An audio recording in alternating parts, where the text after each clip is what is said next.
ब्रह्मा का पिता है, कौन विष्णु की मां, शंकर का दादा कौन है, हमको दे बता। ये जानने के लिए कृपया सुनिए।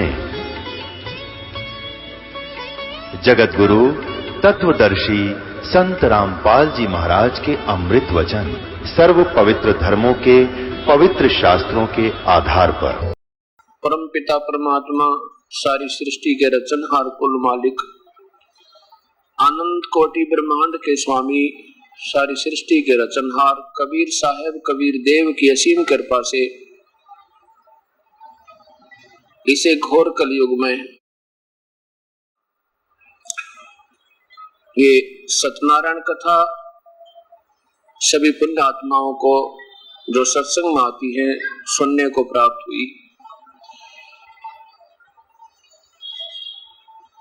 सत्संग में आने से इस प्राणी को यह ज्ञान होता है कि मानव शरीर परमेश्वर ने हमें किस लिए प्रदान किया था।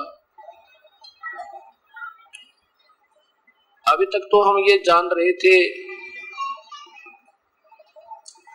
जब तक हमने सत्संग प्राप्त नहीं हुआ था तो जैसा भी अपनी परंपरागत लोक वेद के आधार पर साधना हम कर रहे थे उसको सही मानते हुए, साथ में अपनी दैनिक क्रिया जैसे हमारे पूर्वज किया करते थे उसको करते हुए, और संतान उत्पत्ति, उसकी परवरिश, फिर उनकी शादियां, फिर भगवान उनके बच्चे दे, संतान देवे, फिर हमारी वैश्विक मृत्यु हो जावे, हमारा जीवन सफल सुंदर रखा था हमने। अब सत्संग माने से ज्ञान हुआ वो तो असफल हुआ, हमारा जीवन सफल नहीं हुआ। परमात्मा ने जो हमें देना दिवाना था वो पहले ही लिखा हुआ था हमारे मस्तिष्क में, और वही हुआ वही मिला। जैसे हम ये सोचते हैं कि हर काम हम अपने प्रयत्न और सूझबूझ से कर रहे हैं वही हो रहा है, हम मेहनत ना करेंगे तो पेट कैसे भरेगा। देखो परमात्मा की व्यवस्था है ये बहुत ही अजीबोगरीब है, ये इंसान की बुद्धि से बाहर है। इसलिए परमात्मा जिस संत पर कृपा करते हैं अपना ज्ञान उलेड़ देते हैं आप प्यारी आत्माओं को वो सत्ज्ञान बताने के लिए। ये प्राणी कुछ नहीं कर सकता, ना ये प्रयत्न कर सकता, ना ही ये कोई सफलता प्राप्त कर सकता।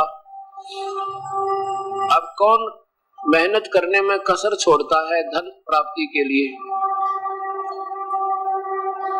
मजदूर सुबह से लेकर शाम तक बहुत प्रयत्न और मेहनत करता है, 70 रुपए प्राप्त करता है, और एक जमींदार सुबह से लेकर किसान शाम तक अपने हल जोतता है तो लगभग सुबह से लेकर शाम तक 50 किलोमीटर की प्रतिदिन दूरी तय कर लेता है लगभग, और बाकी काम करे हुए न्यारे अन्य पशुओं का चारा सिर पर लेकर आवे, फिर उसको काटे, पशुओं को संभाले, यानी पशु से भी बदतर मेहनत की जाती है, और फिर भी जीवन सतर वही रहता है, ऊपर नहीं उठ पाता। और जैसे एक बिजनेसमैन दुकानदार ऐसा है कि रोजाना का उसका 20 रुपए 50 रुपए मुश्किल से सेल हो है, और एक ऐसा दुकानदार है कि मनमाने रोजाना 2000 का गल्ला उठावे, उसी बाजार में उसी शहर में। एक परिवार के 4 बच्चे हों, लड़के या लड़कियां, माता पिता सभी संतान को सम्मान सुविधा देता है और उनको पढ़ाने के लिए भरसक प्रयत्न करता है, शिक्षा भी देते हैं और मंगल कामना भी सभी के सफल होने की, उनका भविष्य बनने की करते रहते हैं।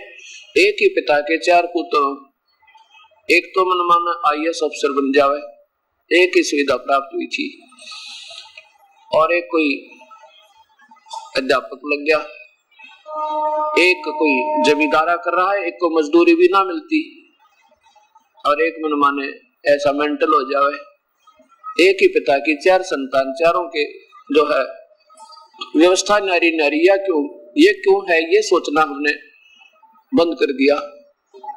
हम ये सोचते हैं बच्चा अच्छा पढ़ गया, वो IAS ऑफिसर बन गया, दूसरा टीचर बना, और चौथे ने ना पढ़ाई की तो वो जमींदार बन गया। नहीं, ये तो परमात्मा ने पहले संस्कार निर्धारित किए हुए हैं, उसी के आधार पर उसको वो सब प्रयत्न भी वही करवाता है। और सब कुछ उसी के हाथ से, उसी के ने जो पहले संस्कार हमारे बनाए वो ऐसा ही होता है। जीव कुछ नहीं कर सकता। जब शादी होती है तो बच्चों की सबसे पहले ये कामना होती है भगवान पहला तो लड़का हो, क्योंकि हमारे समाज में, आम समाज में हर एक, चाहे हिंदू है, मुसलमान, सिख या ईसाई, ये हमारे अंदर एक ऐसी कमजोरी भी घर की हुई है ज्ञानता के कारण कि हम पुत्री से ज्यादा पुत्र को महत्व देते। तो सबकी ये तमन्ना होती है कि पहला लड़का हो फिर बेशक लड़की हो जाए, और लड़का ना होकर के लड़की हो जाती है तो दूसरी बार जब परमात्मा से यही उम्मीद पक्की होती है कि अब का तो लड़का होएगा, और फिर भी लड़की होगी, फिर सोचा तीसरी बार अब क्या तो लड़का होएगा, वह भी लड़की होगी।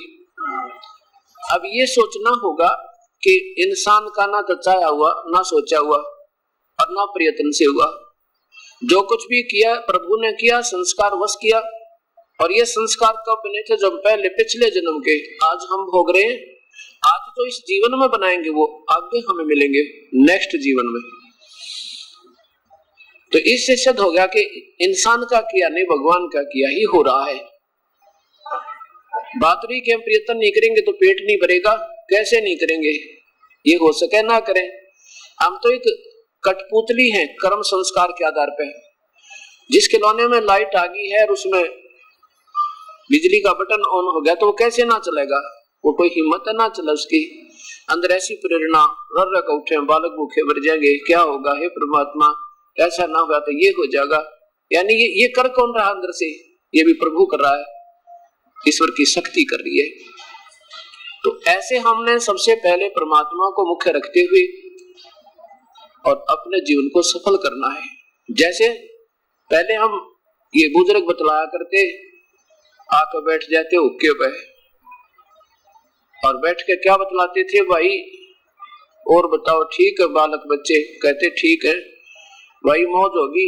4 लड़के थे, 2 लड़के 3 लड़कियां थी, सब शादी कर दी, सबका संतान दे दी भगवान ने, पोते पोती हो गए, दोते दोती होगी, दोतियां होगी। भाई बेशक भगवान ठाले, मेरा तो जीवन सफल हो गया। नो ना बेरा ये तो नादान है, सफल हुआ। जो कुछ भी होना था परमात्मा ने पहले लिख रखा, तेरे तो होना ही था। और जो तूने इस जीवन में करना था वो भूल गया तू, जो भविष्य में तुझे मिलना था। सफल का हुआ तो असफल हो गया सारा ही, खो दिया, काम बिगाड़ दिया सारा। तो उसको जब सत्संग में प्राणी आता है तो ज्ञान होता है। और जब तक सत्संग में नहीं आएगा तो उसी संस्कार के प्राणियों में, उसी व्यवहार के प्राणियों में, व्यक्तियों में रहता हुआ समाज में, तो वही शिक्षा उसको दृढ़ होती चली जाती है। ऐसे ही एक भक्त पहले ये दास गांव गांव में, घर घर में जाके सत्संग किया करते थे। ऐसे किसी के घर में सत्संग हो रहा था, उसके पिता ने नाम नहीं ले रखा, एक पुत्र ने नाम ले रखा, और वो पिता दूसरे लड़के में रहा, ऊपर बैठ गया चौबारे में आगे, हम नीचे सत्संग करें दूसरे के घर में, उसके दूसरे पुत्र के घर में, जिसने उपदेश ले रखा था। तो बुजुर्ग वहां नहीं आया, बैठा बैठा हुक्का पियो ऊपर छत पे। गर्मियों के दिन थे, हम आंगन में सत्संग कर रहे थे। जब वो सत्संग पूरा हो लिया, वो बुजुर्ग शाम की समय की बात है, और मेरे पास आकर बैठ गया, और भी कई भक्त बैठे थे। आंखों में पानी गिरे और कहने लगा, महाराज जी जो ये बात आज आपने बताई भगवान के बारे में, जीवन के बारे में, हमने तो कदे नहीं सुनी थी। और मैंने तो पशु से ही 72 मेहनत की है और दिन रात लगा रहा। ये ज्ञान तो कदे सपने में भी ना सुना हमने, तो यही जो सुना था उसके आधार पर अपना जीवन निर्वाह का ज्ञान हमें प्राप्त था। बहुत रो रहा था।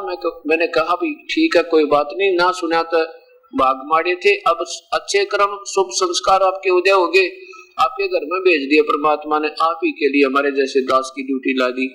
आपके अब भी अच्छे भाग, माड़े को नहीं, बुरे नहीं है। कहने लगा जी अब क्या बने, 75 साल की उम्र होगी, अब तो जीवन रहा को नहीं। अब यदि मुझे पहले पता लग जाता तो मैं पहले भी इस मार्ग पर लग जाता।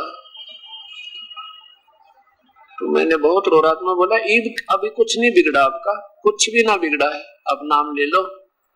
तो बोले नाम का के सारा लगे, तो बात बिगड़ ली। समय कुछ भी नहीं रहा। मैंने कहा कुछ नहीं बिगड़ा, ये तो शरीर है, बूढ़ा हो गया और यही खत्म होगा 10-5 वर्ष में। अभी तो ना जाने कितने जीवन और होने आपके, अभी कौन सा सिलसिला खत्म हो गया। ये तो आज भी सूत बैठ गया तो बड़े भाग तेरे काम, नाम तो लो, नाम लेकर चाहे 2 दिन पीछे शरीर भी छूट जाए तो भी इस सच्चे नाम पे, इस सत्य नाम पे, इस ओरिजिनल नाम पे आपको बहुत लाभ मिलेगा। मैंने उससे कहा कि जैसे एक कुएं से कोई पानी निकाल रहा हूं, और पहले कुएं बहुत गहरे हुआ करते थे, 150-150 फुट, और उसमें रस्से को खींचकर इतनी दूर ले जाते थे, 150 फुट और जाना पड़ता दूरी पर, खींचते खींचते दूसरा रुक के मारा करता, आन दे, रुक जा, वापस आ जा। अब मैंने कहा मान लीजिए वो आपके हाथ से रस्सी छूट गई, खींच कर ले गए थे वहां पे, और वो रस्सी जा रही है, कुएं में बाल्टी गिर रही है और रस्सी जा रही है,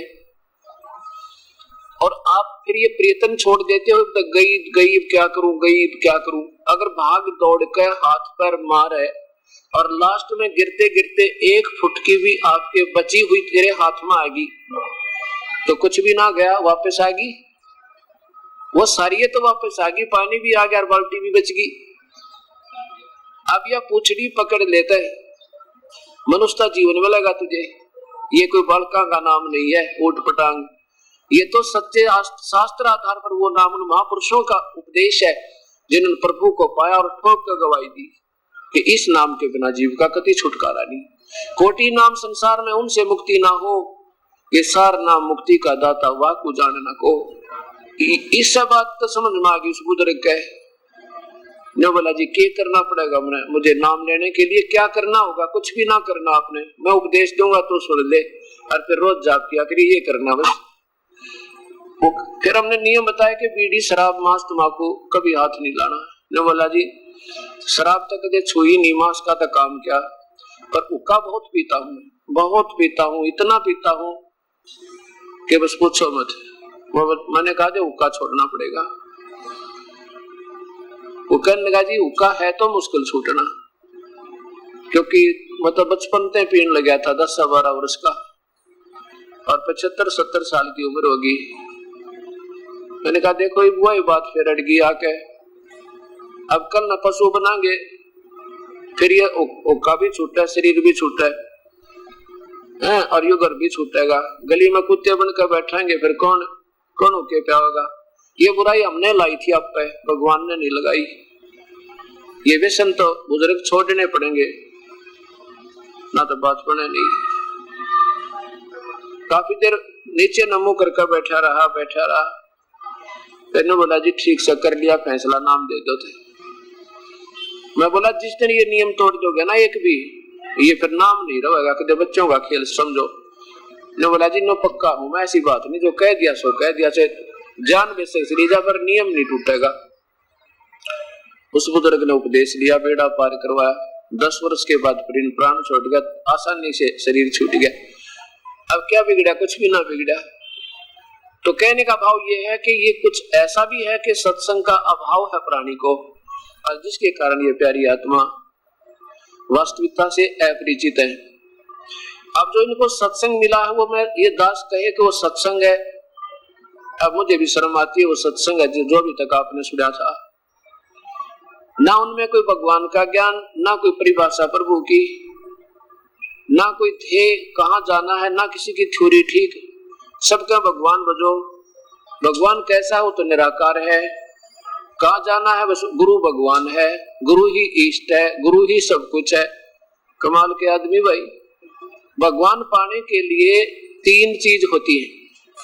एक तो जिसने तड़प उस ईश्वर की, वो तो साधक कहलाता है, जिज्ञासु यानी वो श्रद्धालु कहलाता है। और एक जिसकी तलाश है उसने वो इष्ट वो होता है जिसकी प्राप्ति, जिससे हमारा काम सर वो इष्ट उद्देश्य, उपास्य इष्ट, जिसका उद्देश्य हमारा जिसको पाना है। और फिर उसे मिलाने वाला एक मीडिया और चाहिए जिसको गुरु कहे, उसको सदगुरु कहे। अब गुरु जो होता है वो प्रभु को से परिचित होता है, उस परमात्मा से योग युक्त हो गया तो वो गुरु है। योग युक्त माने कनेक्टेड विद गॉड। जैसे कोई सिफारसी होता है, सिफारसी अप्रोची, वो अप्रोची सही है जिसका वो प्यारा है, किसी मंत्री या मुख्यमंत्री या प्रधानमंत्री का, उसका और उसका एक हृदय हो, अर्थात वो जो मंत्री या मुख्यमंत्री या प्रधानमंत्री या राष्ट्रपति, उसको बिल्कुल उनकी एक राय हो, जो उसको ये पता हो कि ये मेरा खास आदमी है और ये किसी ओटपटांग व्यक्ति को मेरे पास नहीं लाएगा, उसी को लाएगा जो वास्तव में दुखी हो, तो वो गुरु हुआ सही, यानी उसका सही अप्रोची है। और जिसने अप्रोची तो बना हुआ और उसने ये भी नहीं मालूम प्रधानमंत्री किस कौन है, वो जैसे सुबह सत्संग में सुना था कि जिसने यही नहीं मालूम प्रधानमंत्री किसने कहा, किसको कहते हैं, दिल्ली भी जैसे राजधानी हो ना किसी की, जैसे हिंदुस्तान की राजधानी दिल्ली, और प्रधानमंत्री किसे कहते हैं, प्रधानमंत्री भी दिल्ली है, प्रधानमंत्री का नाम क्या, वो भी दिल्ली है। तो जिसने इतना भी ज्ञान नहीं तो वो उस प्रधानमंत्री से मिला भी नहीं, वो जानता भी नहीं, सुख की बात बनावे और बेकार है, आपको सुख के चक्कर कटावेगा। तो इस प्रकार जिन संतों ने यही ज्ञान नहीं कि तुम कहां जा रहे हो, क्या ले जा रहे हो, फिर कहते परमात्मा तो निराकार है, उसका तो कोई आकार नहीं है, जहां परमात्मा ही नहीं तो हम क्या करेंगे वहां जाके, जब वहां भगवान है ही नहीं तो हमें क्या करेंगे, ऐसे अनाथ यहाँ पर, ऐसे अनाथ वहां पे। और सब संतों के परमात्मा प्राप्ति की तरफ है, सभी के उसका दीदार हो जाए, उसका दर्शन हो, और क्या कहते हैं कि उनका तो बस रोशनी रोशनी दिखा है और तो कुछ नहीं, बस रोशनी दिखाई देती है। भले आदमियों, रोशनी से बात बनेगी या भगवान से बनेगी? बात भगवान से बनेगी। तो इस प्रकार अभी तक जितने भी महापुरुषों की थ्योरी आज तक की, किनकी, जिनका अभी तक प्रभु से साक्षात्कार नहीं हुआ, परमात्मा को वो जान नहीं पाए, उनकी थ्योरी है कि परमात्मा निराकार है, उसे निरंकार कहो चाहे तू ही एक निरंकार। और निरंकार तो ये काल न कहते हैं ब्रह्म को, ये कहता मैं कभी किसी के सामने व्यक्तिगत रूप से, व्यक्तिम मैं अव्यक्त हूं, अव्यक्त माने अपनी योग माया से छुपा रहता हूं, मैं किसी के सामने नहीं आता। और ये मुझे व्यक्ति मानते हैं, व्यक्ति यानी कृष्ण मान रहे हैं, मैं कृष्ण नहीं हूं, मैं तो गुप्त रहता हूं, अव्यक्त। अर्थात उसी को ये निराकार कहते हैं, किसको? काल को, ज्योत निरंजन को। अब उस ज्योत निरंजन को निराकार कहते हैं, और इन्होंने पूर्ण परमात्मा की तो पूजा की विधि का नहीं ज्ञान। वो तो ज्योत निरंजन भी आकार में है, ब्रह्म भी आकार है, मनुष्य जैसा है, पर ब्रह्म भी आकार है, मनुष्य जैसा है, और पूर्ण ब्रह्म भी आकार में है, साकार है, यानी मनुष्य जैसा है। लेकिन इनके शरीरों की जो तेज है, इनमें बहुत अंतर है। ब्रह्मा विष्णु महेश भी आकार में है और सभी देव आकार में है, और इनके शरीर में तेज है।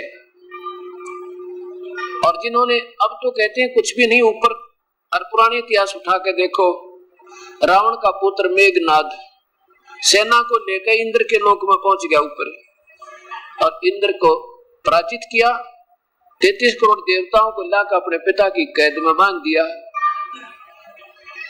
और इंद्र ने अपनी पुत्री की शादी करके ये रिश्वत देकर उसने अपना पीछा छुटवाया, अपनी जान बचाई। और अब लोग कहते ऊपर कुछ नहीं, किसने देखा ऊपर? अब अंधे ना देखा, उसका क्या इलाज? आंखों वालों ने तो देखा और बताया, जो आज प्रमाण हमारे सामने है। तो ऐसे अब कलयुग में ये भ्रांतियां क्यों होगी? क्योंकि हम शास्त्रों से परिचित हमारे गुरु लोग नहीं रहे, और द्वापर तक ये कोई ऐसी शंका नहीं थी। जैसे अब 25 प्रकार की व्याख्याएं, हर संत की नारी नारी व्याख्या, नारे नारे उपदे, अपने अपने लेवल की उनकी बनावटी कथाएं बना दी। भगवान एक, उसके पाने की विधि एक, शास्त्र उसके एक, तो उसकी अलग अलग व्याख्या, पूजा की विधि कैसे नारी होगी? तो ये इस कलयुग के में होगी, क्योंकि जो हमारे गुरुदेव हैं वो परमात्मा से परिचित नहीं, ना शास्त्रों के विज रहे, और पहले से ऋषि लोग थे, इतना तो जानते थे, वेद को समझा करते, और ओम नाम से अलग कोई पूजा करते ही नहीं थे, केवल वेदों अनुसार जितना उनको ज्ञान था इतनी पूजा करते थे। तो इस प्रकार परमात्मा की जो प्राप्ति का तरीका बहुत आसान है। वो परमात्मा कौन है, कैसा है, जिसका हर शास्त्र संकेत करता है। अब जैसा कि अब गुरु यानी सत्संग के बारे में जानकारी चल रही है, जिन महापुरुषों को यही नहीं मालूम और वो सतलोक की महिमा गाते हैं कि वो सतलोक कैसा है, भगवान कौन है, जैसा सुबह के सत्संग में आपने सुना था कि सतनाम भी उसी को कहते हैं, राधा स्वामी भी उसी को कहते हैं, सतलोक भी उसी को कहते हैं, सचखंड भी, सारनाम भी, सतनाम भी, सतपुरुष भी। बता भाई ये कोई बात हुई? और वो ऐसे महापुरुष जिनके करोड़ों से हम तो अंधे हैं, और अंधों को फिर आगे ऐसे जो ना गलत मार्गदर्शन कर देना, इससे बड़ा पाप कोई नहीं। अब इसके देखो, सबसे पहले हमने ये निर्णय लेना होगा कि जो साधना हम कर रहे हैं ये ठीक है या गलत है। जब तक यही नहीं मालूम आपने, जो आपने बीज रखा ये आम का है या बबूल का, तब तक हम कोई भी चाहे कर भी रहे प्रयत्न, फिर बाद में पछताना पड़ेगा और फिर कुछ बना नहीं। जब ये मनुष्य शरीर हाथ से छूट जाएगा, फिर क्या होगा कि करता था तब क्यों किया, वही करके क्यों पछताया, और बोया पेड़ बबूल का तो आम कहां से खाए। बबूल का पेड़ बीज लिया किकर का, और आम समझ गए, सेवा भी करी, उसकी सुरक्षा भी की, सिंचाई भी की, उम्मीद भी रखी आम लगेंगे, आम तो लगे नहीं और कांटे जरूर लगे। ऐसे ही जो साधना हम करें शास्त्र विरुद्ध होने से हानि दे सके, लाभ कति नहीं। अब प्रसंग जैसे सुबह चला था कि इतने बड़े पंथ, सबसे पहले जैसे राधा स्वामी पंथ, सुबह आपने देखा कि जिनको ये अपना मुखिया मानते हैं आदरणीय श्री शिवदयाल जी महाराज, उनकी धर्मपत्नी का नाम राधा था। वैसे तो श्रीमती नारायणी देवी था, उसको दूसरा उर्फ नाम रख लेते हैं राधा जी। और फिर मतलब सेठ प्रताप सिंह जी जो उनके भाई थे आदरणीय श्री शिवदयाल जी के, वो उनकी धर्मपत्नी को प्यार से, आदर से, श्रद्धा से राधा कहा करते। और फिर स्वामी जी को राधा स्वामी कहने लगे, जैसे कमलापति कमला स्वामी, उमापति उमा स्वामी। अब वो राधा स्वामी जहां नाम आवे ये समझो शिवदयाल जी। अब फिर ये कहते हैं राधा स्वामी नाम जो गावे सोए तरह। अब राधा स्वामी तो शिवदयाल जी हो गए, शिवदयाल जी का नाम जाप शुरू कर दिया वो वास्तविक मंत्र छोड़ कर। अब देखिएगा ये पुस्तक, अब ये तो अपने हृदय से निकाल देना कि ये दास किसी की निंदा करे, क्योंकि ये दूध और पानी जब तक नहीं छिड़क अलग नहीं होगा तब तक आपकी रुचि भक्ति में कभी नहीं बढ़े। सब यूं कहते हैं, सब संत एक जैसी बात बताते हैं, सब संत एक जैसी बात बताते हैं, संत सब एक जैसे ही होते हैं। अगर संत हो तो एक ही जैसी बताओगे, और जब एक जैसी नहीं है तो फिर संत एक जैसे कैसे होगी। अब देखो, एक संविधान है अपने देश का संविधान है, उसमें धाराएं बनी है, और मान लीजिए किसी अपराध के ऊपर 5 वकील आपस में डिस्कशन कर रहे हैं, बहस कर रहे हैं। एक तो कहता है इसमें 306 लगेगी, दूसरा कहता 407 लगेगी, तीसरा कहता 308 लगेगी, वो कहता नहीं 507 लगेगी। अब 5 वकील अपनी न्यारी न्यारी धारा बता रहे हैं। अब एक ही अपराध है, उसमें से उन 5 में से एक ठीक हो सकता है अगर हुआ तो, और नहीं 4 तो सीधे गलत, क्योंकि 4-5 तो हो ही नहीं सकते ठीक। और वो भी उससे ज्ञान होगा संविधान से। अगर संविधान में उस एक की भी धारा ठीक मिल गई तो ठीक है, नहीं तो वो 5 भी गलत हो सकते हैं अगर संविधान से नहीं मिली था। ऐसे आज तक जितने भी महापुरुष मार्गदर्शन कर रहे हैं ये न्यारी न्यारी छुरी बता रहे हैं। तो भगवान का शास्त्र एक है, पवित्र गीता जी भी एक है, पवित्र चारों वेदों का सार पवित्र गीता जी। अन्य केवल उपनिषद या पुराण ये सहयोगी शास्त्र है, भक्ति के नहीं। ये केवल ज्ञान प्राप्ति जानकारी के शास्त्र है, भक्ति के नहीं।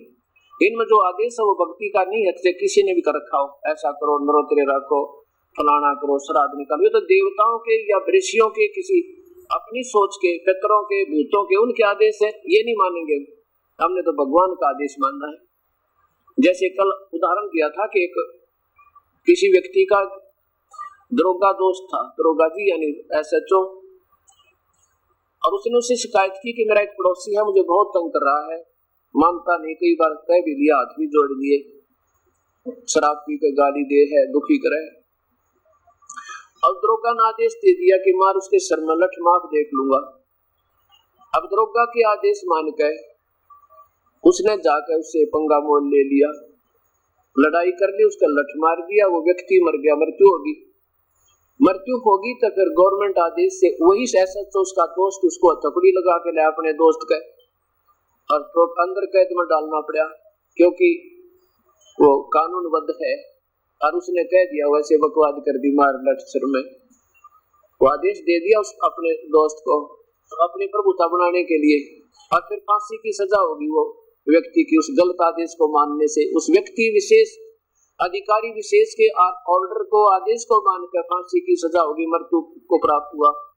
ऐसे ही हमने अपना संविधान है पवित्र गीता जी, पवित्र चारों वेद और पवित्र कबीर परमेश्वर की वाणी, या उन्हीं के प्रत्यक्ष दिनों का उनका साक्षात्कार हुआ परमात्मा पूर्ण ब्रह्म का सतपुरुष कबीर साहब का, उनकी प्यारी आत्माओं की वाणी, आदरणीय गरीबदास जी, आदरणीय गुरु नानक देव जी, आदरणीय श्री दादू साहब जी, आदरणीय श्री मनुकदास जी, आदरणीय श्री रामानंद जी, और इनकी जो वाणी है वो स्वयं मिलती है उसी परमेश्वर से।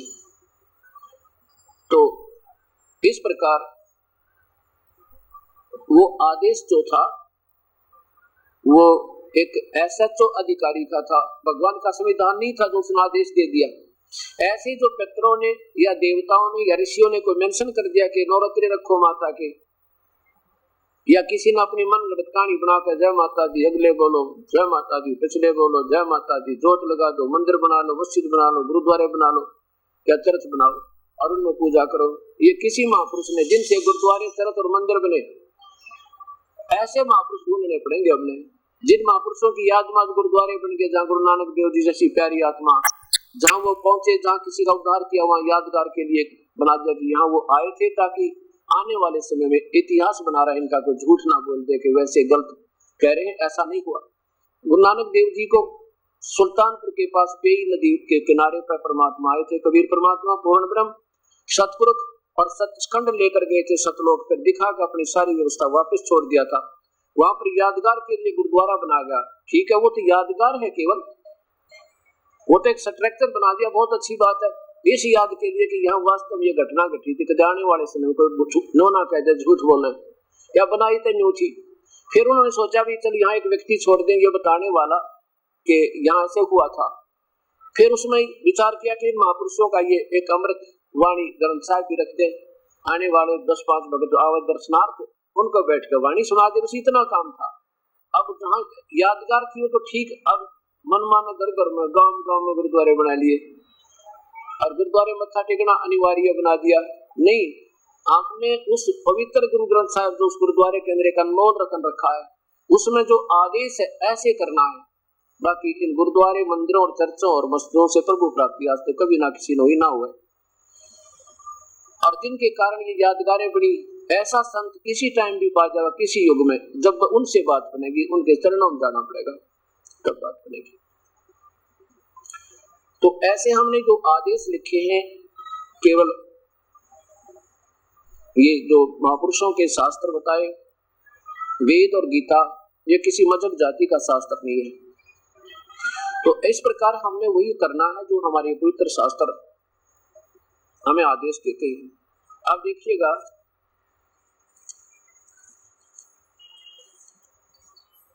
प्रसंग चल रहा है कि राधा स्वामी तो उर्फ श्री शिवदयाल जी के महापुरुष, ये पिछली पुण्य आत्मा की ऋषि आत्मा थी, पिछले भक्ति का अब इनके अगर बड़ी तड़फ थी, इन्होंने जैसे गुरुदेव मिले उनके आधार पर साधना शुरू कर दी, हठ योग किया, 18 घंटे बैठे रहे कमरा में कान बंद करके। और फिर जैसा इन्होंने किया आगे अपने उनको बता दिया, शागिर्द को, शिष्यों को। अब देखो उसके बाद फिर उनसे भी पंथ अलग हो गया, वो राधा स्वामी अलग पंथ बन गया। ये तो कहते मेरा पंथ नहीं राधा स्वामी। फिर देखिएगा यहीं से फिर प्रारंभ करते हैं जैसे सुबह का सत्संग शुरू हुआ था। सार वचन राधा स्वामी छंद बंद श्री हजूर स्वामी जी महाराज, राधा स्वामी सत्संग व्यास। अब देखो ये पुस्तक अपना मोल ले रखी है और पैसे लगा रखे, ये घर घर में हर प्यारी आत्माओं के पास उपलब्ध है। अब इनको हम सामूहिक रूप से पढ़ा दें तो कोई बुराई नहीं। हाँ, कोई इसके अंदर हम विशेष गलत टिप्पणी करे तो मेरी गलत है, मैं आपके सामने दिखाऊंगा जो का तो जो इसमें लिखा है, जो आप प्रतिदिन पढ़ रहे थे। लेकिन कहते हैं गुरु बिन क्या न पाया गया ना, जो थोथा बुछड़ा किसाना, संत के बिना इनका कोई सुलझा नहीं सकता। अब देखो रजा कबीर परमेश्वर की, वैसे जीव के बस का नहीं। प्रकाशक है S.L. सोंधी, सेक्रेटरी राधा स्वामी सत्संग व्यास, डेरा बाबा जयमल सिंह, जिला अमृतसर, पंजाब। अब इसमें आपने पहले ये भी देखा था, ये देखिए फिर वचन आखिरी वचन जो स्वामी जी महाराज ने आखिरी रोज पेश कर शिवदयाल जी ने, आदरणीय श्री शिवदयाल जी ने अंतर्ध्यान होने के वास्ते हिदायत साधु सत्संगियों सत्संगियों को के वास्ते जुबाने मुबारक फरमाए। ये देखो 5 नंबर फिर दिखाऊंगा क्योंकि सुबह आपने दिखाई नहीं दिया होगा। फिर स्वामी जी ने महाराज ने राय साहेब सालग्राम और कुल साधुओं और सत्संगियों की तरफ मुतवज्जह होकर फरमाया कि जैसा मुझको समझते हो ऐसा ही अब राधा जी को समझना। ये राधा जी इनकी धर्म पत्नी थी, राधा जी और छोटी माता जी जो इनके सबसे बीच वाले भाई की पत्नी थी, उसको छोटी माता जी को बराबर जानना। अब नीचे क्या दिया टिप्पणी देखना, असली नाम माता जी का, आदरणीय श्री शिवदयाल जी की धर्म पत्नी का माता नारायणी देवी था, माता नारायणी देवी था। और लेकिन चौंकी सेठ प्रताप सिंह, ये शिवदयाल जी के भाई थे, और प्रताप सिंह जी साहब जिन्होंने ये वचन लिखे हैं उनको राधा जी के नाम से पुकारते थे, इस वास्ते यहाँ राधा जी दर्ज है। आदरणीय श्री शिवदयाल जी की धर्मपत्नी का नाम श्रीमती नारायणी देवी था और उसको फिर राधा कहने लगे, इसलिए उनको राधा पति, राधा स्वामी, उमापति, उमा स्वामी ऐसे कहने लगे।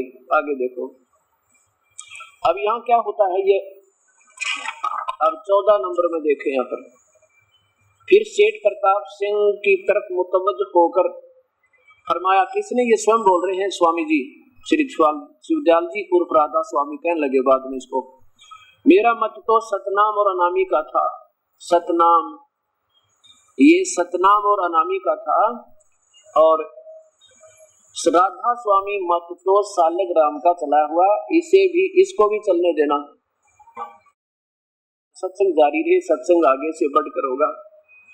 अब कुल मालिक कहता है कि देखो पीछे कि मेरा तो राधा स्वामी मत नहीं, सतनाम और अनामी का था।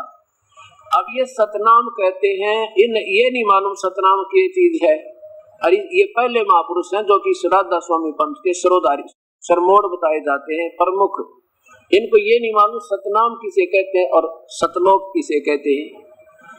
अब फिर देखिए यहाँ अभी दिखाऊंगा, पहले भी दिखा था। अब इसी में आगे चल के राधा स्वामी तो शिवदयाल जी हुए, जैसे उमापति, उमा स्वामी महादेव जी को कहते हैं। तो यहाँ क्या बताया इन्होंने, ये देखो, राधा स्वामी दयाल की दया, राधा स्वामी साहेब। अब सोठा, राधा स्वामी नाम जो गावे सोई करे, कल कले सब नाश मुख, सुख पावे सब दुख हरे। ये कविता बना ली। अब यू राधा स्वामी भजन करण का नाम बता दिया। और अभी देखो ये दास के पास ना एक और भी रखी है, ये उर्दू में, ये जो की थी व्याख्या इसी की बहुत पुरानी, दिखाना इधर देखिए।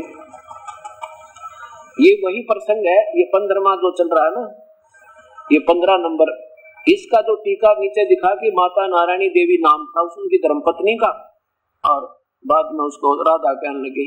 अब यहाँ देखो, अब ये राधा स्वामी नाम हो गया कि इसको जाप करो जिससे बेड़ा पार हो। और फिर देखो, अब इसको दोबारा इसलिए दिखा रहा हूं कि इसके साथ और कई महापुरुषों का लिंक है। ये फिर देखो वही ज्योंकि तो इसमें भी है, सार्वचन राधा स्वामी नसर यानी वार्तिक परम पुरुष पूर्ण धनी स्वामी जी महाराज ने जुबानी मुबारक से फरमाया, यानी शिवदास जी के अपने मुख से निकले हुए राधा स्वामी सत्संग व्यास। यहाँ देखो ये वही आदरणीय श्री शिवदयाल जी महाराज और ये नीचे देखो हजूर श्री स्वामी जी महाराज। और इन्होंने अपनी जुबान से जो फरमाया वही है जो का जो वचन जो श्री स्वामी जी महाराज ने आखिरी रोज बहिष्तर अंतर यानी शरीर छोड़ते समय ध्यान अंतर्ध्यान होने के वास्ते हिदायत साधुओं के संसंगियों को खास जुबान मुबारक से फरमाया। यहाँ देखो 5 नंबर नीचे वही है जो का तो, पर इन्होंने इसमें क्या कर दिया कि वो नीचे की टिप्पणी काट दी कि राधा नाम उन्हीं का था। ये वो जो का तू है जैसा मुझे मानते हो राधा जी को समझना। अब यहाँ की टिप्पणी काट दी, उसमें टिप्पणी मिल गया, नहीं तो थोड़े दिन में उसको भी समाप्त कर देते। और ये बोली आत्मा कभी नहीं समझती। ये 15वां देखो यहाँ पे, ये वही 15वां है। मेरा मत तो सतनाम और अनामी का था और राधा स्वामी पंथ तो शालिग्राम जी का चलाया हुआ है, इसको भी चलने देना। अब देखो, अब ये इसी के 3 नंबर पृष्ठ पे यहाँ देखो सार्वचन वार्तिक भाग 1 प्रश्न नंबर 3 ये देखिएगा। 4 नंबर में क्या क्या कि अब समझना चाहिए कि राधा स्वामी पद सबसे ऊंचा मुकाम है। हे परमात्मा मुझे शर्म आवे दिखाती आना।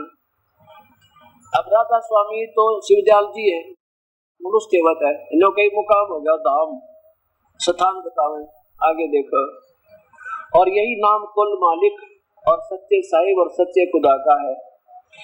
और ये इस मुकाम से 2 स्थान नीचे सतनाम है। सतनाम किसे कहें? सतलोक को। तेरा भला हो परमात्मा का मुकाम है कि जिसको संतों ने सतलोक सतनाम को कहते हैं, जिसको सतलोक और सचखंड और सार शब्द और सत शब्द और सतनाम और सतपुरुष करके बयान किया है। राधा स्वामी के बारे में कह रहे हैं, राधा स्वामी कहो, सतनाम कहो, सतलोक को, सचखंड को, सार शब्द को। बता भाई, अभी साजी करे अभी रोक दो थोड़ी देर तक परमात्मा। और ये कितने जीवों को काल के जाल में फंसा बैठे। अब किसी को बताओ तो निंदा करते हो महाराज जी तो और काम को नहीं न किसी का। अरे तेरा बुलाइयो, अब मैं निंदा क्यों करूं वैसे महापुरुषों की? मैं तिनके चरण धोकर पीऊं। अगर ये सतमार्ग बता देते तो मैं क्यों तो शर्मा दर्द करता, क्यों निंदक का लाता? साथी बताओ निंदक को आऊं देख के बन रही मेरे संग में। और भाई मेरे बस की बात नहीं। अब ये तो चाहे कोई निंदा समझो चाहे इसने आपका भला समझो, ये दास की मजबूरी बन गई, बताना पड़ेगा।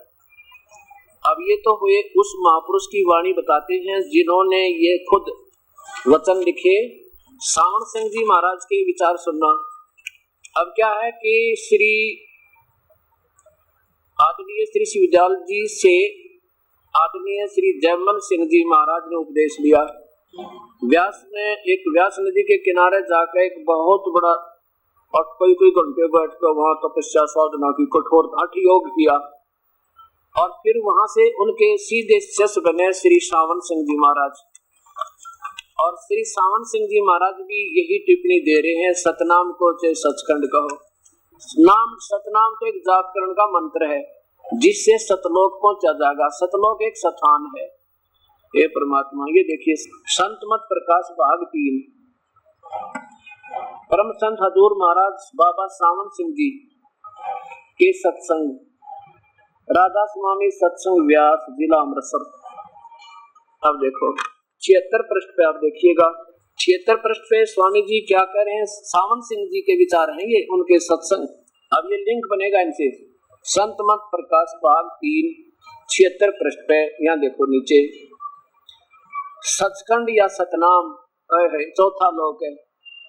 या तो सतनाम को लोक बताओ स्थान, जबकि नाम जाप कर लिखा है सचखंड या सतलोक। सचखंड कहते हैं सतलोक को, अमर लोक को, शाश्वत स्थान रित धाम को, और या सतनाम चौथा लोक है। ये तो स्थान बता दिया, लोक बताया। और इसी पे ये देखो 79 पे ये सारवचन संत मत प्रकाश भाग 3 79 पे 79 पे क्या कहते हैं। किसी ने पूछा कि कौन से राम का जाप करें, क्या राम कई है क्या? महाराज जी बोले ये देखो ज्यादा ना, एक क्या बताते श्री श्रावण सिंह जी महाराज, याद रखना, क्या बताते हैं कि एक राम दशरथ का बेटा, एक राम घट घट में बैठा। यार वाणी तो कबीर साहब की और समझानी आई भी कोई नहीं। एक राम सकल पसारा, एक राम सबू से नारा। यहाँ देखो पहला राम दशरथ का बेटा और दूसरा नाम मन जो घट घट में लेटा। और यहाँ देखो तीसरा राम ब्रह्म है जो सारी त्रिलोकी को पैदा करता, पालता और मारता है, नष्ट करता है। चौथा राम सतनाम है। हे भगवान, हे परमात्मा, इन महापुरुषों का कहाँ ठिकाना होगा। सावन सिंह जी महाराज जी की वाणी है कि चौथा राम सतनाम। वहां तो सतनाम को सतान बतावे और यहाँ राम बतावे, भगवान बतावे, यो असली राम है। अब सावन सिंह जी महाराज के शिष्य थे कौन? श्री कृपाल सिंह जी। अब विचार करना इन बातों पे। और सावन सिंह जी के ही शिष्य थे श्री बिलोचिस्तानी सामुस्ताना, जिनका नाम खेमामल जी महाराज। प्रश्न नंबर 1 पे देखो, ये देखिएगा, ये सच्चा सौदा सरसा से प्रकाशित है। सतगुरु के परमार्थी कृष्णों के वृंतांत भाग पहला, पूज्य हजूर महाराज जी गुरमीत सिंह जी संग्रह करता है, डेरा सच्चा सौदा सरसा हरियाणा से। और ये कहां से प्रकाशित है ये भी देख लो। प्रकाशक है इंद्र सेन प्रबंधक, डेरा सच्चा सौदा सरसा हरियाणा भारत। और नीचे पर कहां से हुआ है? मुद्रक है इंद्र सेन प्रबंधक, परमार्थ उपदेश प्रिंटिंग प्रेस, डेरा सच्चा सौदा बेगू रोड सिरसा हरियाणा। इसमें पहले ही इस पर देखिएगा मुखबंद या नीचे आइए। इस युग में पूज्य परम संत कबीर साहब जी तथा श्री गुरु नानक देव जी ने उस गुप्त भेद सुर शब्द योग नाम शब्द मार्ग को प्रकट किया। उन्होंने अपने समय में सतनाम के नाम का अपने ढंग से खूब प्रचार किया। अब देख लो सतनाम के नाम का, अब तो सतनाम नाम बता रहे ना, इसी में दिखाऊंगा इनकी। फिर आगे देखना नीचे संत, यहाँ देखो परम संत बेपरवाह मस्ताना जी महाराज ने बलोचिस्तान से व्यास जाकर बाबा सावन सिंह जी से नाम की दीक्षा प्राप्त की थी।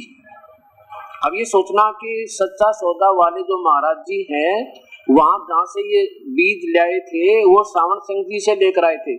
और सावन सिंह जी की आपने देखी लिखी कहानी है, उनके हाथ कर कमलों से लिखी हुई। और सावन सिंह बाबा जी ने बेपरवाह मस्ताना जी को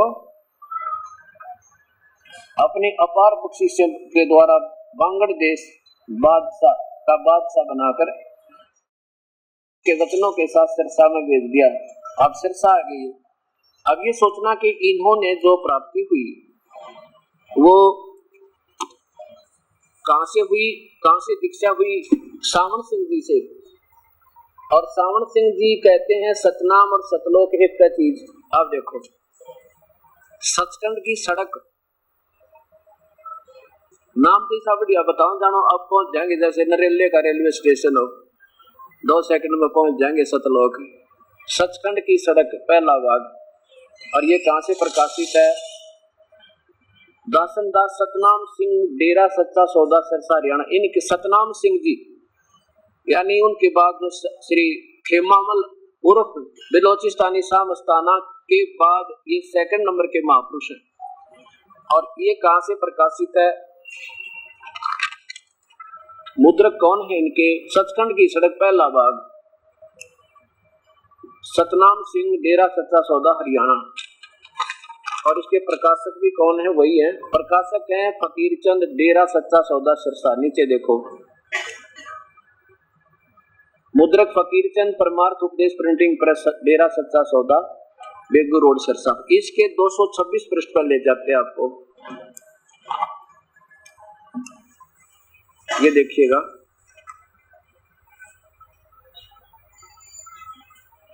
दो 226 पृष्ठ,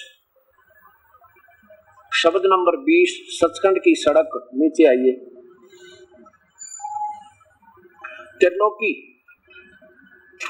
तक तो सारी सृष्टि काल निरंजन की है, संतों का देश सचखंड या सतलोक है, वही सतपुरुष या आदि पुरुष का स्थान है। वह अजर अमर अविनाशी और सदा एक रस है। वह चैतन्य और चैतन्यता और प्रकाश ही प्रकाश है और कुछ नहीं।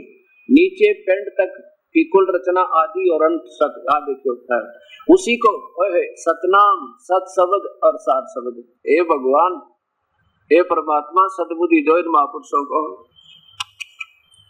ये तो सच्चा सौदा वाले महापुरुषों का जो सेकंड नंबर के, फर्स्ट से सेकंड, उसके बाद अब जो चल रहा है उन्हीं से, उसी को सचखंड को, संतों का देश सचखंड सतलोक है।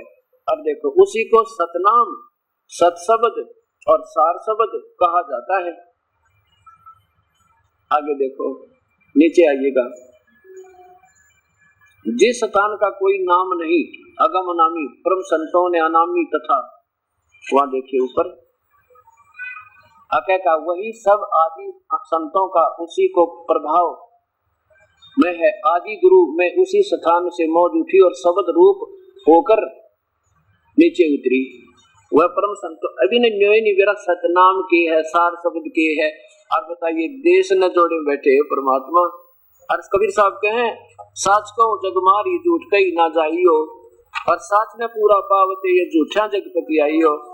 कबीर साहब कहते हैं। अब इसी का प्रमाण कर लीजिए, ये तो होगी व्यास है। अब देखिए आगरा वालों से यहाँ का शक होगा, आगरा वाले तो बिल्कुल ठीक लिखते होंगे ना, तो ये तो चलो उधर से आगे होंगे। अब आगरा वालों के ले लें, थोड़े सी देख लेते हैं। हे परमात्मा, अब देखिएगा, सारवचन नसर परम पूज्य पूर्ण धनी स्वामी जी महाराज, राधा स्वामी दयाल की दया, राधा स्वामी शाह, सारवचन नसर परम गुरु स्वामी जी महाराज, प्रकाशक है राधा स्वामी सत्संग सभा, दयाल बाग, आगरा। आगरा से प्रकाशित है। और इसके ऊपर कौन है देखिएगा, नीचे देखिए, printed by Swami Dayal Gupta at Dayal Bagh press, Dayal Bagh, Agra 5। अब देखो स्वामी जी का चित्र, नीचे देखिएगा, परम पुरुष पूर्ण धनी परम गुरु हजूर स्वामी जी महाराज, ये श्री शिवदयाल जी। और इसके 7 पृष्ठ पे देखो, पृष्ठ नंबर 7 पे नीचे देखिए, ऊपर जिक्र हुआ सतनाम स्थान। हे परमात्मा, जहां हाथ लगा वही है बीमारी। सतनाम स्थान बतावे, और जिसको सतलोक और सचखंड भी कहते हैं, निहात ऊंचा है, जो संतों का दरबार है, उसके ऊपर 3 स्थान है और जिनको किसी संत ने नहीं खोला। अब परम पुरुष पूर्ण धनी राधा स्वामी दयाल जी ने जीवों पर निहित कृपा की। अब तो जाहिर है कि सबसे ऊंचा धुर स्थान राधा स्वामी पद एल, अब ये राधा स्वामी तो दयाल जी हो गए थे, राधा स्वामी दयाल कोई आदमी संत, अरे ये राधा स्वामी धुरस्थान राधा स्वामी पद जो सब की आदि और भंडार है और परम संतों का निज महल है। ए परमात्मा इन ना छेड़े थे, बढ़िया रहा मेरे लिए, सर में दर्द हो गए थे। अब इन बातों को, अब ये क्या हो गया, सच्चा सौदा भी आ गया इसमें, और ये कृपाल जी महाराज का भी पंथ आ गया सारा। आदरणीय श्री कृपाल सिंह जी से ये श्री ठाकुर सिंह जी को ये दवाई मिली और ये सबको प्राप्त है।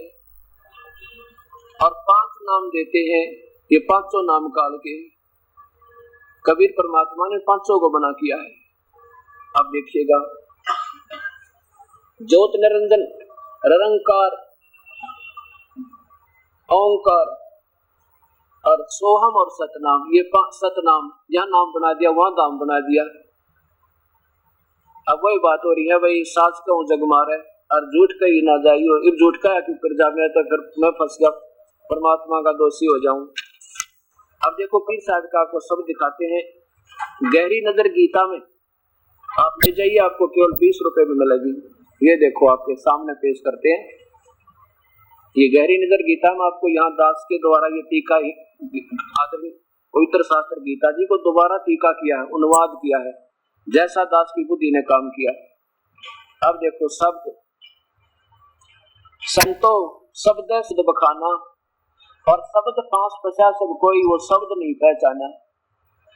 प्रथम ब्रह्म इस काल ने, प्रथम ब्रह्म सब इच्छा से 5 शब्द उचारा, सोहम निरंजन, ये ज्योत निरंजन, ररंकार शक्ति और ओंकारा, ये शक्ति शब्द है और इसका और मंत्र है वो गुप्त होता है।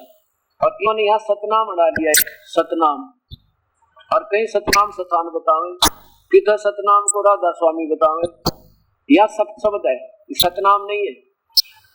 पापत तो प्रकृति तीनों गुण उपजाया, नौर दीप 4 खानी 84 लाख बनाए, काल ने जास सारा कहीं 5 गांव नाम है। शब्द काल कलंदर कहिए, शब्द ब्रह्म बुलाया, 5 शब्द की आशा में वह सर्वस्व मूल गवाया। हे परमात्मा, शब्द ही ब्रह्म प्रकाश बैठ के बैठे मुंदे द्वारा, शब्द निर्गुण शब्द सरगुण शब्द वेद पुकारा। यानी नाम से ही बात, शब्द माने नाम होता है, मंत्र सभी नाम के ऊपर आधारित है, पर वो सच्चे नाम बिना बात बने नहीं। शुद्ध ब्रह्म काया के भीतर बैठ कर अस्थाना, ज्ञानी योगी पंडित और सिद्ध शब्द में उड़ जाना। क्या लिखा, 5 शब्द 5 है, मुद्रा काया बीच ठिकाना, जो जिही का आराधन करता सो ही करत बखाना।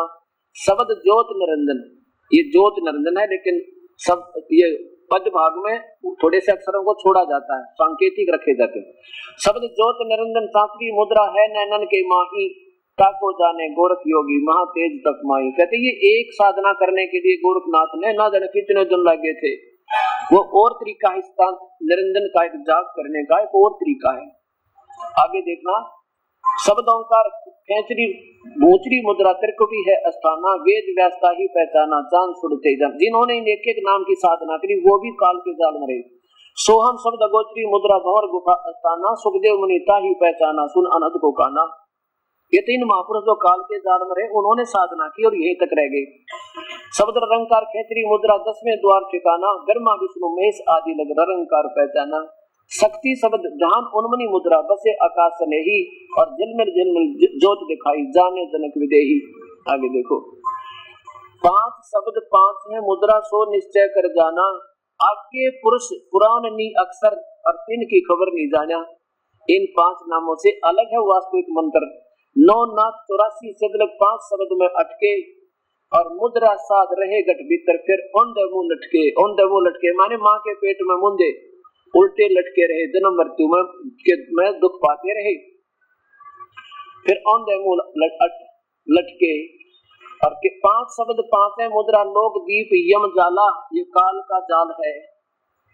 और कह कबीर अक्षर से आगे नी अक्षर उजियाला, उस पूर्ण परमात्मा सतपुरुष का उजियाला माने प्रकाश है, उसके शरीर का प्रकाश है। नी अक्षर यानी पूर्ण परमात्मा का उजियाला है, उसी के शरीर से प्रकाश यानी पूर्ण ब्रह्म का प्रकाश है। जब इनको कहते हैं नाम, तो ये गलत है, नुकरानी ध्यान लगाना बता रहा है, ख्याल कान बंद करके और बस अंदर आनंद शब्द सुनना है। कबीर साहब कहते हैं संतो कोई सतगुरु संत कहावे और नैनन अलख लखावे, द्वार न मुंदे और कान न रूंदे, न अन दुल जावे, मुझे सो सतगुरु मन भावे, जो सहज समाज बतावे। अब आपके सामने प्रत्यक्ष हुआ। अब क्या हुआ कि सतनाम सिंह जी ने सच्चा सौदा में फिर इन्हीं से किसी ने प्रश्न किया कि तुम नाम तो काल के दे रहे हो कि जब सैन्य हो गए लोग, और फिर बताओ सचखंड जान की। तो इन्होंने तीनों 5 नाम बदल कर 3 नाम शुरू कर दिए, अकाल मूर्ख सब स्वरूपी राम सतपुरुष। अब कौन पूछेगा? हाँ अब तो ठीक है, मेरे तरफ भला हो। आप मनगढ़ कथा बना के, आप मनगढ़ कहानी बना के गुरुओं की आज्ञा को उल्लंघन कर डाला। अब शुरू से आप देख लो जड़ से कहां से चली है। ये दास का है तो अच्छा सा नहीं लगता कि इन संतों को ABC का भी ज्ञान नहीं था। ये आपके सामने प्रमाण है। अब आगे देखो, ये देखिए श्री दर्शन सिंह जी महाराज के कर कमलों द्वारा श्री कृपाल सिंह जी सावन सिंह जी के शिष्य और सावन सिंह जी बाबा जयमल सिंह जी के शिष्य। नीचे देखिए जीवन चरित्र, ये कृपाल सिंह जी द्वारा इसका लेख लिखा गया है। ये है श्री कृपाल सिंह जी महाराज।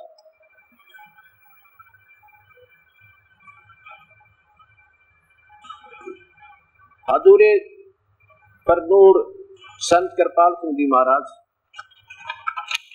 ये देखिएगा श्री सावन सिंह जी महाराज। पीछे देखिए पूरा फोटो, पीछे करो। श्री सावन सिंह जी महाराज,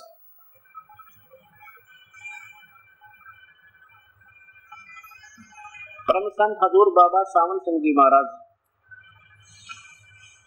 1948 तक इनका जीवन रहा। ये है श्री दर्शन सिंह जी महाराज और कृपाल सिंह जी के सीधे शिष्य श्री दर्शन सिंह जी महाराज। नीचे देखिएगा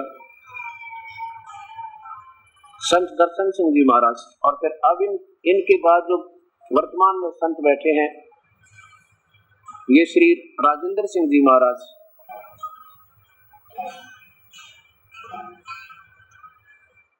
अब कृपाल सिंह जी के द्वारा सृष्टि रचना दिखाता हूं आपको। ये कृपाल सिंह जी का रचना है। ये इसी में देखिएगा 102 पृष्ठ पे 102 पृष्ठ बाबा जयमल सिंह जी की तालीम। ये तो बाबा जयमल सिंह जी बता रहे हैं अपनी, बाबा जयमल सिंह जी की तालीम, और लिखी है कृपाल सिंह जी ने। यहाँ देखो सृष्टि की रचना। प्रथम प्रभु अपने निज स्वरूप में, प्रथम सबसे पहले प्रभु निज स्वरूप में निराकार निर्गुण और अनाम था। उसका न कोई आकार था, न गुण, न कोई नाम था, और जो वर्णन से परे की चीज थी, नेति नेति कहकर ही उसका संकेत दिया जाता है। अर्थात वह प्रकाश भी नहीं, अंधेरा भी नहीं, वह ध्वनि भी नहीं और मौन भी नहीं इत्यादि।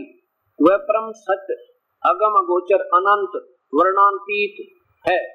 यही सिर हकीकत, सबकी सर्जनहार, सबकी जीवन आधार हकीकत थी, जिसने सारी रचना रची।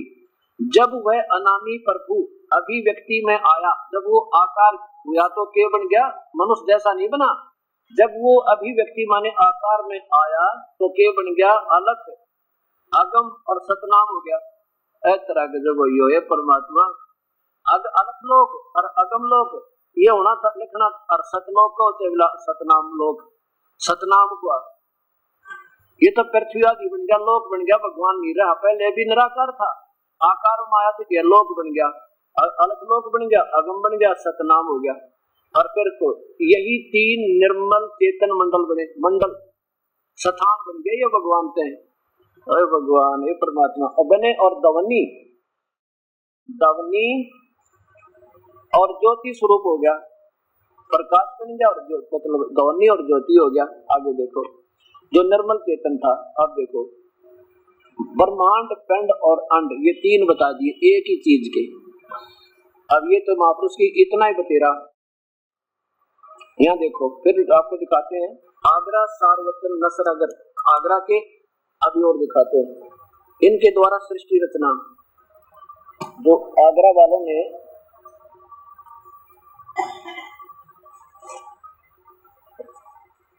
81 नंबर पृष्ठ पे